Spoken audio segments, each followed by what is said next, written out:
ভারত মাতা কি জয়। India qualify করে গেছে এএফসি এশিয়া কাপ আন্ডার 17 জন্য। আর জাতা দলকে নয়, ইরানের মতো শক্তিশালী যারা প্রত্যেকবারে বিশ্বকাপ খেলে তাদের মতো শক্তিশালী দলকে ইন্ডিয়া অর্থাৎ আমাদের আন্ডার 17 দল 2-1 গোলে হারিয়ে AFC Asian cup under 17 qualify করে গেছে। অর্থাৎ আরো একবার প্রমাণ হলো যে আমাদের মধ্যে ইন্ডিয়ার মধ্যে ট্যালেন্ট প্রচুর আছে। কারণ এই ইন্ডিয়ার আন্ডার 17 টিম কিন্তু একবার ফুটবল বিশ্বকাপ খেলেছিল। এই আন্ডার 17 টিম কিন্তু ব্রাজিল আর্জেন্টিনার আন্ডার 17 টিমকেও হারিয়েছিল। আর আজকে আরো একবার ইরানের মতো শক্তিশালী দলকে 2-1 হারিয়ে ইরানকে এশিয়া কাপ থেকে ছিটকে দিয়ে ইন্ডিয়া পৌঁছে গেছে এশিয়ান কাপের ফাইনাল রাউন্ডে। অর্থাৎ এর থেকে তো পরিষ্কার যে আমাদের মধ্যে ট্যালেন্ট, ভারতের মধ্যে ফুটবলে ট্যালেন্ট প্রচুর আছে, শুধু এক্সিকিউশন হয় না। এটার গন্ডগোলটা ভারতীয় ফুটবল ফেডারেশনকে ঠিক করতেই হবে।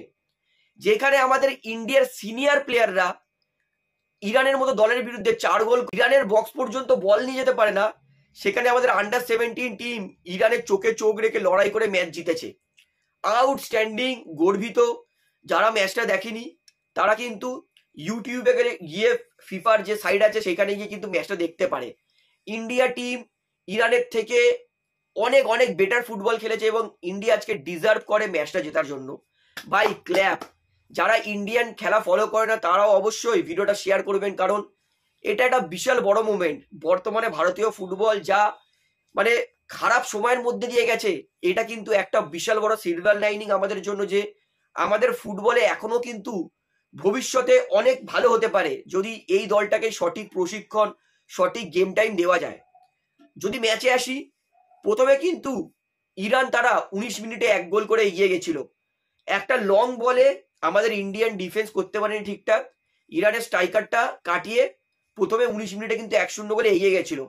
তার আগে বলে রাখি, এটা কিন্তু ইন্ডিয়ার জন্য মাস্ট উইন ম্যাচ ছিল।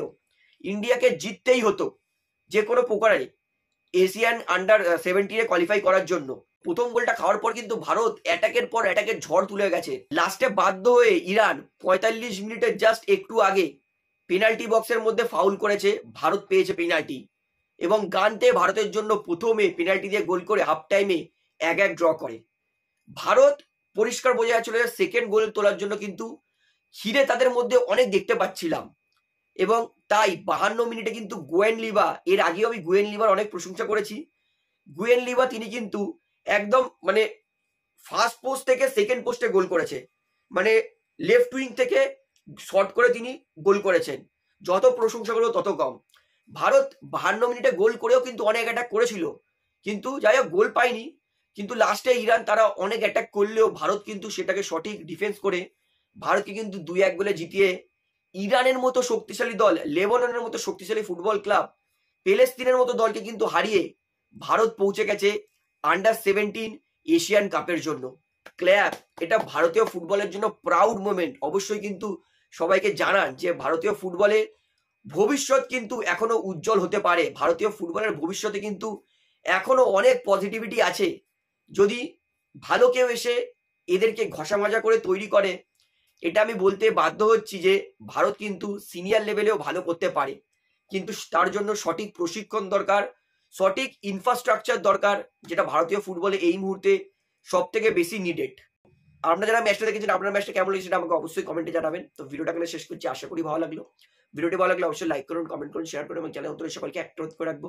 যেহেতু এখানে আপনারা খেলার সমস্ত রকম আপডেটস পেয়ে যাবেন, তারা অবশ্যই পাবলিক ভিউ কলকাতা এই চ্যানেলটিকে সাবস্ক্রাইব করে বেল আইকন প্রেস করে অল করে রাখবেন। ধন্যবাদ।